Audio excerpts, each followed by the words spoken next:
हाय दोस्तों, आज हम बात करेंगे पर्सनल लोन और बिजनेस लोन के बारे में कि पर्सनल लोन क्या होता है, बिजनेस लोन क्या होता है। अगर आप सोच रहे हैं कि आपको लोन लेना है तो इस वीडियो को आप लास्ट तक ज़रूर देखिएगा, ताकि आपको ये पता चल पाए कि बिजनेस लोन आपके लिए सही है कि पर्सनल लोन आपके लिए सही है। दोनों लोनों के बीच में डिफरेंस क्या होता है, दोनों लोन आपको कब लेने चाहिए, किस समय पे लेने चाहिए, आपको इस वीडियो में पूरी जानकारी मिलेगी। तो चलिए शुरू करते हैं आज का ये topic, personal loan versus business loan. अब बात करते हैं बिजनेस लोन और पर्सनल लोन के बीच में क्या मेजर डिफरेंसेस क्या होते हैं, मतलब इनका रेट ऑफ इंटरेस्ट में क्या डिफरेंसेस होते हैं, इनके टेन्योर में क्या डिफरेंसेस होते हैं। बहुत सारी चीज़ें होती हैं जो पर्सनल लोन और बिजनेस लोन को अलग अलग करती हैं। First of all, personal loan जैसे कि आपको मैंने बताया जी, एक अपने इसमें कोई एंड यूज़ नहीं बताना होता है आपको। एंड यूज़ मतलब इसमें कोई आपको ये नहीं बताना कि आप इन पैसों को क्या करोगे, ये आपके पर्सनल चीज़ के लिए होती है। जैसे कि आप बिजनेस लोन लेने जाते हो तो आपको उसमें एंड यूज़ बताना पड़ता है कि इसमें आपको इस चीज़ के लिए आपको ये पैसा चाहिए, मतलब आपको अपने व्यापार के लिए पैसा चाहिए, कैश फ्लो के लिए पैसा चाहिए, या कोई मशीन आपको परचेज करनी है, आपको उसके लिए पैसा चाहिए। दूसरी बात, रेट ऑफ इंटरेस्ट की बात करते हैं। पर्सनल लोन में रेट ऑफ इंटरेस्ट हल्का सा हाई होता है, और बिजनेस लोन में रेट ऑफ इंटरेस्ट डिपेंड करता है बिजनेस के ऊपर कि उसका बिजनेस कैसा है, डॉक्यूमेंट पूरे हैं या नहीं, उसके ऊपर डिपेंड करता है। अब बात करते हैं इन दोनों लोनों की, जो पर्सनल लोन और बिजनेस लोन के टेन्योर के बीच की। तो पर्सनल लोन में बेसिकली टेन्योर 5 साल के लिए होता है, बिजनेस लोन में भी टेन्योर सेम टू सेम 5 साल के लिए होता है। कभी कभार दोनों लोन 7 साल के लिए ही मिल जाता है, पर ज़्यादातर बैंक और एनबीएफसी 5 साल के लिए ही लोन देती हैं। बात करते हैं डॉक्यूमेंट्स की। दोनों लोन्स के अंदर डॉक्यूमेंट अप्रोक्स सिमिलर होते हैं, जैसे कि केवाईसी चाहिए होती है, एक ओनरशिप प्रूफ चाहिए होता है, आप कहाँ रह रहे हैं उसका प्रूफ चाहिए होता है, ठीक है ना। बिजनेस लोन के अंदर एक दो डॉक्यूमेंट्स ज़्यादा होते हैं, जैसे कि बिजनेस के लिए आपको ले रहे हैं तो बिजनेस आईडी चाहिए होती है, जैसे कि जीएसटी हो गया, फूड लाइसेंस हो गया, या आईटीआर वगैरह हो गया, हमको ये सब डॉक्यूमेंट्स चाहिए होते हैं। सैलरी लोन के लिए, मतलब पर्सनल लोन के लिए हमको सैलरी स्लिप वगैरह भी चाहिए होती है कस्टमर की।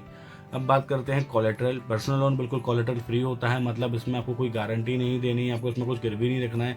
पर बिजनेस लोन में डिपेंड करता है बिजनेस क्या है, लोन अमाउंट क्या है, उसके हिसाब से उसको कोलेटरल भी हो सकता है उसमें, और गारंटर भी चाहिए हो सकता है उसमें। अब बात करते हैं इन दोनों लोनों में टैक्स का बेनिफिट क्या होता है। तो हाँ जी, हमारा जो बिजनेस लोन है उसमें आपको टैक्स का बेनिफिट मिलता है, आपको टैक्स में रिबेट मिलती है। पर जो पर्सनल लोन है आपको उसमें कोई टैक्स की रिबेट नहीं मिलती है। अब बात करते हैं आपको कौन सा लोन किस समय पे लेना चाहिए। अगर आपको अपने पर्सनल यूज़ के लिए अगर आप लोन ले रहे हैं, आप सैलरीड पर्सन हैं, तो आपको बिल्कुल पर्सनल लोन पे जाना चाहिए। अगर आप व्यापारी आदमी हैं और तो आपके लिए बिजनेस लोन बेस्ट है, आपको बिजनेस लोन के लिए जाना चाहिए। ये दोनों ही लोन आपके लिए सही हैं, आप इन दोनों को देख सकती हैं। सबसे महत्वपूर्ण चीज़ होती है इन दोनों लोनों में, आपको अपनी जिस भी आप बैंक से एनबीएफसी से लोन ले रहे हैं, आप उनसे एक चीज़ कंफर्म करिएगा कि आपका रेट ऑफ इंटरेस्ट क्या होता है, क्योंकि बहुत सारी कंपनियां अलग अलग रेट ऑफ इंटरेस्ट चार्ज करती हैं अपने इन लोन्स के ऊपर। एंड देन इसमें दूसरा सबसे मेन पॉइंट होता है कि आपको इसमें क्या क्या हिडन चार्जेस लग रहे हैं, जैसे कि आपका प्रोसेसिंग फीस क्या है। ये चलो हर कोई कंपनी बता देगी आपको प्रोसेसिंग फीस क्या होता है, आपका इंश्योरेंस क्या है, पर सबसे जो मेन रीज़न होता है ना, वो होता है फोरक्लोज चार्ज।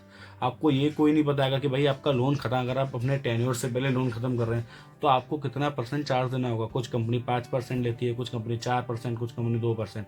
तो आपको ये जरूर पता होना चाहिए कि आपका फोरक्लोज चार्ज कितना है लोन का। और जो मेरी सलाह है, मैं आपको सलाह देना चाहूँगा, अगर आप लोन लेने जा रहे हैं तो लोन अपनी जो आपकी क्रेडिट लिमिट है आप उतना ही लोन लीजिए। जैसे कि आपकी सैलरी है 20,000 रुपये, तो आप जो मेरा अंदाज़ा है, जो मेरा एक्सपीरियंस है, आप अपनी ईएमआई 10,000 से ज़्यादा नहीं बनवाइएगा, है ना। जो आपका एलिजिबिलिटी है आप उतने ही अनुसार अपना लोन ले लीजिएगा, ज़्यादा ओवर लिवरेज मत होइएगा, क्योंकि आपको उससे इन फ्यूचर प्रॉब्लम भी हो सकती है। और अगर आपको ये वीडियो पसंद आई हो तो लाइक ज़रूर करिएगा, कमेंट्स में ज़रूर बताइएगा कि आपको मेरी वीडियो कैसी लगी। चैनल को सब्सक्राइब करना ना भूलिएगा ऐसे वैल्यूएबल कंटेंट्स के लिए, और कमेंट करके बताइएगा कि आपको अगला वीडियो किस टॉपिक पे चाहिए, आपको कौन सा टॉपिक है जो आप अपने वीडियो में जानकारी लेना चाह रहे हैं। भले ही वो कोई भी चीज़ का टॉपिक हो, आप मुझसे वह कमेंट में ज़रूर बताइएगा। अगर मेरे पास हुई वो उसकी नॉलेज तो मैं आपको उसके बारे में ज़रूर वीडियो में बताऊँगा आगे जाके। चलिए, आज का हम लोग ये टॉपिक यहीं पे ख़त्म करते हैं। आपको अगर ये पसंद आया तो प्लीज़ लाइक और सब्सक्राइब और कमेंट ज़रूर करिएगा। Thank you so much.